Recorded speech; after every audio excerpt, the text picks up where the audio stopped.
पश्चिमी यूपी का दुर्दांत माफिया, एक क्रूर कातिल, मुख्तार का शूटर और कई बड़ी वारदातों को अंजाम देकर नाम कमाने वाला संजीव जीवा मिट्टी में मिल गया। शामली में उसके पैतृक गांव में संजीव जीवा का अंतिम संस्कार किया गया। तो देखिए, गैंगस्टर के बेटे ने उसे मुखाग्नि दी। हालांकि संजीव जीवा की पत्नी शाइस्ता की तरह आखिरी बार भी पति को देख नहीं पाई है। और दरअसल बुधवार को लखनऊ कोर्ट में संजीव जीवा की हत्या कर दी गई थी। जौनपुर के शूटर विजय यादव ने वारदात को अंजाम दिया था, जिसके बाद में इस पूरे मामले की जांच शुरू हो गई। एसआईटी ने मौके पर पहुंचकर निरीक्षण किया तो शूटर से एक मोबाइल भी बरामद किए जाने की खबर सामने आई। जबकि संजीव जीवा अब मिट्टी में मिल चुका है, उसका आतंक खाक हो चुका है।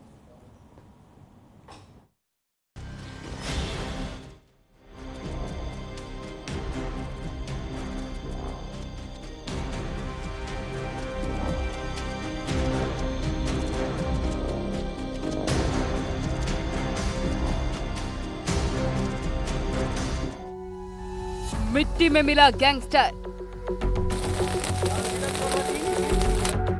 संजीव जीवा सुपुर्दे खाक।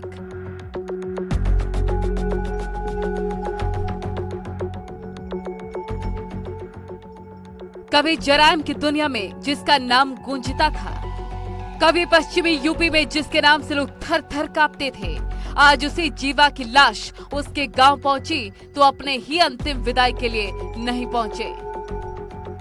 न बीवी पहुंची, न तमाम लोग आए, बस बेटा और चंद करीबी लोग। लखनऊ कोर्ट में कुख्यात संजीव जीवा की हत्या के बाद दोपहर को पैतृक गांव आदमपुर में उसका अंतिम संस्कार कर दिया गया। बेटे तुषार ने संजीव जीवा को मुखाग्नि दी। इस दौरान कई थानों की पुलिस फोर्स मौजूद रही।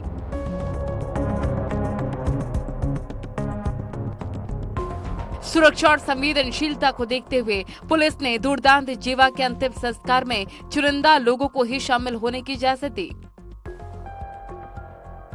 वहीं संजीव जीवा के मिट्टी में मिल जाने के बाद उसकी मां ने कहा कि जिसने जैसा किया उसे वैसी ही सजा मिली। मैं ये चाहूँ जैसा उन्होंने करा था उसे फल मिल गया, ठीक है।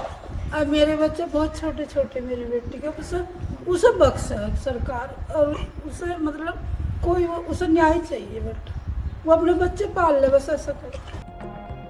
लखनऊ में पोस्टमार्टम के बाद संजीव जीवा का शव शामली के लिए भेजा गया था। करीब 3:15 बजे शव गांव पहुंचा, जिसके बाद करीब 3:45 बजे शव का अंतिम संस्कार कर दिया गया। हालांकि लोगों को रोके जाने से परिजन पुलिस प्रशासन पर खासा नाराज नजर आए, लेकिन दुर्दांत जीवा के खात्मे से तमाम ऐसे भी लोग हैं जिन्होंने राहत की सांस ली। Bureau report, news 18।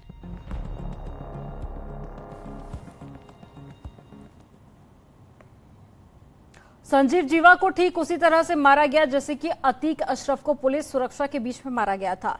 फर्क बस इतना था कि अतीक अशरफ की हत्या मीडिया के सामने हुई थी, जबकि संजीव जीवा की हत्या जज के सामने हुई।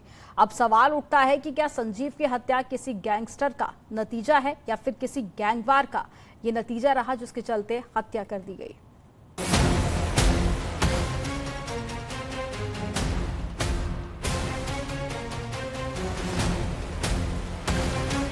अतीक हत्याकांड की तर्ज पर यूपी में एक और माफिया को सरेआम मार दिया गया। नाम था संजीव महेश्वरी उर्फ जीवा। मेरठ का वो कुख्यात गैंगस्टर संजीव महेश्वरी उर्फ जीवा, जिसके नाम से खाकी भी खौफ खाती थी, उसे एक मामूली लड़के ने ठीक वैसे ही मार दिया जैसे अतीक और उसके भाई अशरफ को सरेआम गोलियों से छलनी कर दिया गया था। और मारने वाले हमलावरों का कोई खास क्रिमिनल बैकग्राउंड नहीं था।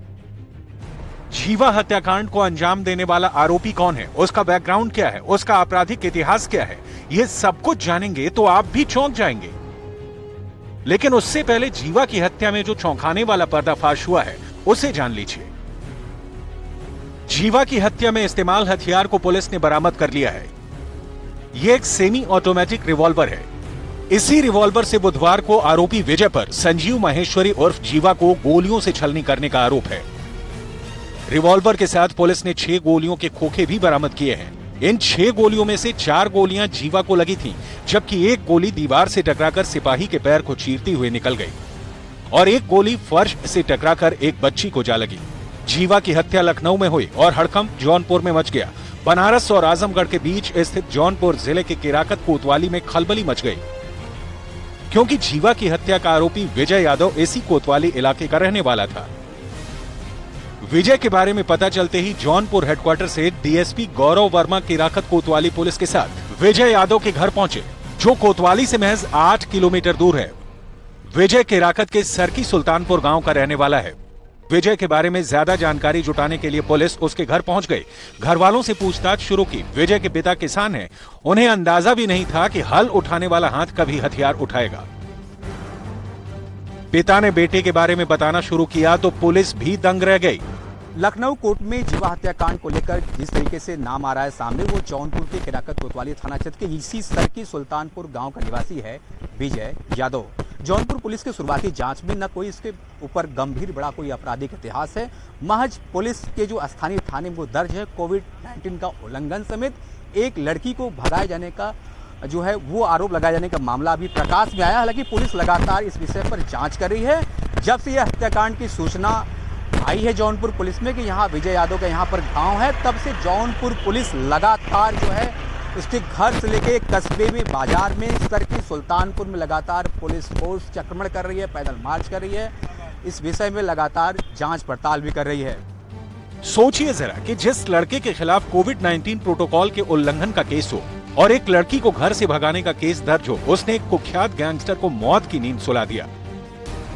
विजय के पिता ने बताया कि उनका बेटा मुंबई स्थित टाटा कंपनी में काम करता था। बीते कुछ महीनों से लखनऊ आ गया था और घर वालों को जानकारी दी थी कि उसे लखनऊ में नौकरी मिल गई है। अब सवाल उठता है कि जिस घर का लाल माया नगरी के टाटा कंपनी में नौकरी करता था, आखिर वो उत्तर प्रदेश की राजधानी में एक कुख्यात गैंगस्टर का शूटर कैसे बन बैठा? यही सवाल विजय के घर वालों से लेकर पुलिस तक को परेशान कर रही है। पहले तो उनके लिए टाटा कंपनी में काम करता था मुंबई में, 2 साल तक काम किया वहाँ पे। इसके बाद मार्च में यहाँ आया तो बोलता है कि पापा वहाँ पे जो कि पगार कम मिलता है, 10-12 हज़ार मिलता है, ड्यूटी बहुत मिल पड़ता है, 12 घंटा 8 घंटा, यही इधर ही कहीं देखेंगे, अगर काम मिलेगा तो हम करेंगे।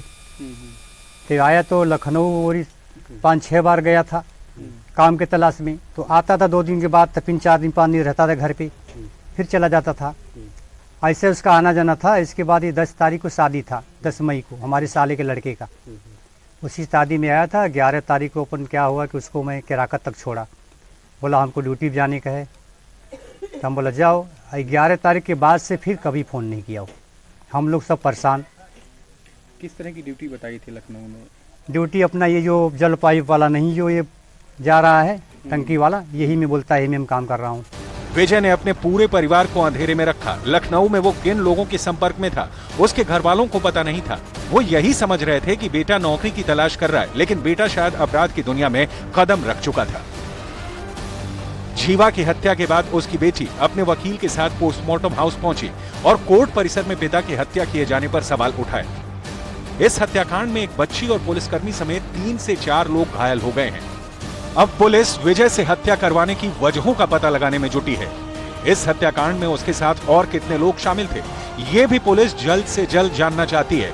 उधर सीएम योगी ने भी इस मामले में 3 सदस्यीय एसआईटी गठित कर दी है, जो हफ्ते भर में अपनी रिपोर्ट सौंपेगी।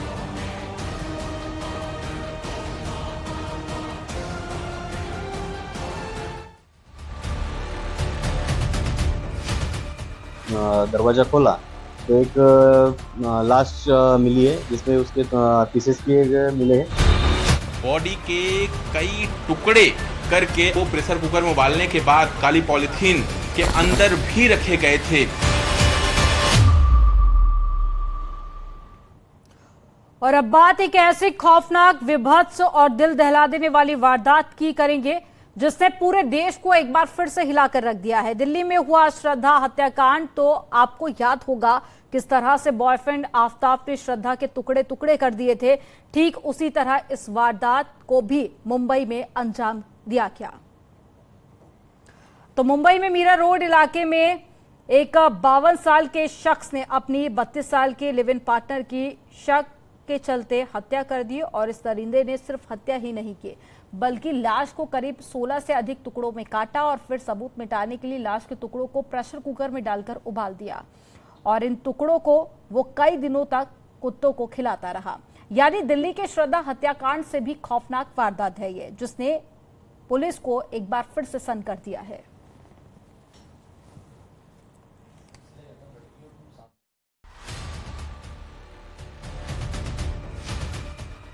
दरवाजा खोला तो एक लाश मिली है जिसमें उसके पीसेस किए मिले हैं। बॉडी के कई टुकड़े करके वो प्रेशर कुकर में उबालने के बाद काली पॉलीथीन के अंदर भी रखे गए थे।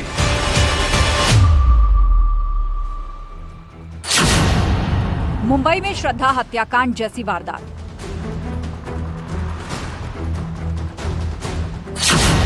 दरिंदे की खौफनाक आशिकी। मशीन रखी थी, बेडरूम में गए तो ट्री कटर मशीन थी और किचन में सब उसने पार्ट्स रखे थे कट करके। 9 साल की मोहब्बत, गर्लफ्रेंड के 19 टुकड़े। तो एक लाश मिली है जिसमें उसके पीसेस किए मिले हैं। उसने हत्या की है और उसने उसका डिस्पोज ऑफ करने के लिए उसका पीसेस करने का ट्राई किया है। ऐसा गर्लफ्रेंड के टुकड़ों को कुकर में पकाया। महबूबा को पकाकर कुत्तों को खिलाया।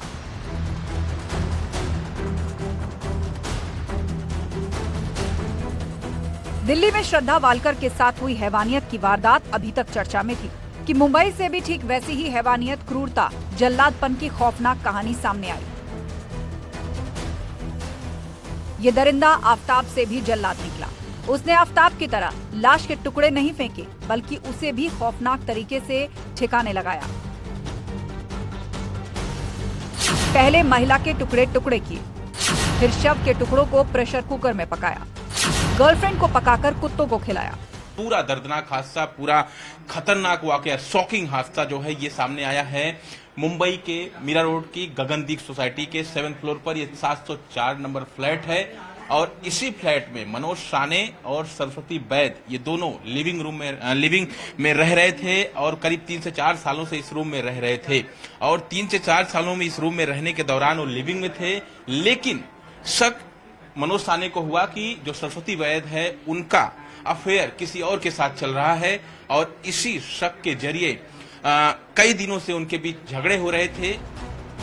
मुंबई में श्रद्धा वालकर मर्डर केस जैसा मामला सामने आया है। यहाँ मीरा रोड इलाके में 56 साल के आरोपी ने अपनी 32 साल की लिव इन पार्टनर का मर्डर करके आरी से शव के टुकड़े कर दिए और इसके बाद आरोपी ने शव के टुकड़ों को कुकर में उबाल दिया। पुलिस को शक है कि उसने उबला हुआ मांस कुत्तों को खिलाया। इंफॉर्मेशन आई थी कि एक घर से बदबू आ रही है, तो मौके पे पुलिस ने आके यहाँ पे दरवाजा खोला तो एक लाश मिली है जिसमें उसके पीसेस किए मिले हैं। इसमें जो लिव इन रिलेशन में कपल था जो कि बंदा है मनोज सानी करके और उसकी वाइफ थी वह सरस्वती वैद्य करके। सरस्वती वैद्य की उसने हत्या की है और उसने उसका डिस्पोज ऑफ करने के लिए उसका पीसेस करने का ट्राई किया है। ऐसा प्राइमरी इन्वेस्टिगेशन में निष्पन्न हुआ है। अभी ये नयानगर पुलिस स्टेशन में इसके ऊपर गुना दाखिल करने की प्रक्रिया चालू है। आरोपी का नाम मनोज साने है। वो पिछले 3 साल से सरस्वती वैद्य नाम की महिला के साथ मीरा रोड इलाके की आकाश गंगा बिल्डिंग के 7वें फ्लोर पर किराए के फ्लैट में रह रहा था।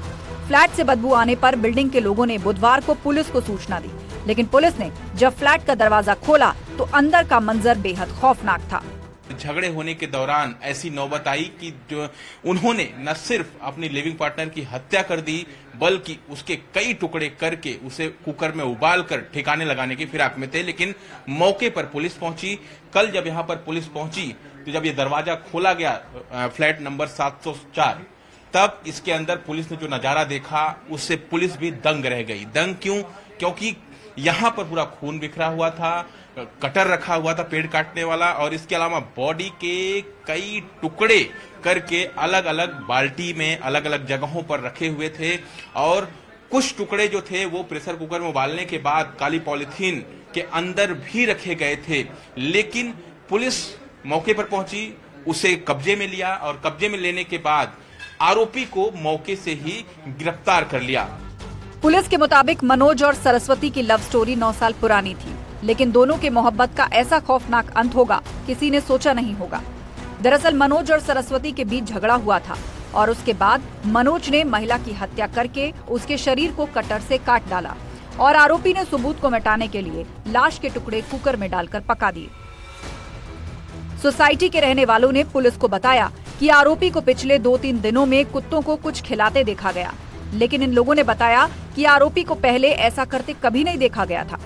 तक 2 दिन से स्टिंग का स्मेल आ रहा था, स्टिंग कर रहा था, तो हमें लगा कोई चूहा हुआ मर गया रहेगा, तो हमने ज़्यादा नोटिसेबल नहीं किया उसको। कल मैंने देखा कि घर से ज़्यादा स्टिंग हो रहा था, मैं पहले नॉक किया था तो नहीं खोला हमने। उसके बाद उनका जो एजेंट है वो आए थे, हमने फिर पुलिस वाले लोग को बुलाया था, तो हमने दरवाज़ा तोड़ के अंदर गए थे। तो क्या दिखाई दे अंदर, क्या था अंदर? कुछ स्टार्टिंग में गए थे तो वुड कटर मशीन रखी थी, फिर बेडरूम में गए तो ट्री कटर मशीन थी, और किचन में सब उसने पार्ट्स रखे थे कट करके। कितने पार्ट्स कुछ आइडेंटिफाई नहीं हो रहे थे। कुछ वक्त पहले दिल्ली में भी ऐसी ही खौफनाक वारदात सामने आई थी, जब हैवान आफ्ताब ने अपनी गर्लफ्रेंड श्रद्धा वालकर को 30 से अधिक टुकड़ों में काटकर लाश को फ्रिज में छिपा दिया था। श्रद्धा और आफ्ताब भी मुंबई के रहने वाले थे और अब ठीक वैसी ही वारदात मुंबई से सामने आई, जब लिव इन पार्टनर ने गर्लफ्रेंड को मारकर लाश के टुकड़े टुकड़े कर दिए। सवाल ये है कि लिव इन के नाम पर कब तक बेटियों का ऐसे ही कत्लेआम होता रहेगा? आखिर कब तक खूनी जल्लाद बेटियों की बोटी बोटी काटकर अपने गुस्से की आग को बुझाते रहेंगे? भले ही मुंबई पुलिस ने हैवान मनोज को गिरफ्तार कर लिया हो, लेकिन देश में श्रद्धा हत्याकांड जैसी वारदात दोहराने से बेहद गम और गुस्से का माहौल है। Bureau report, news 18।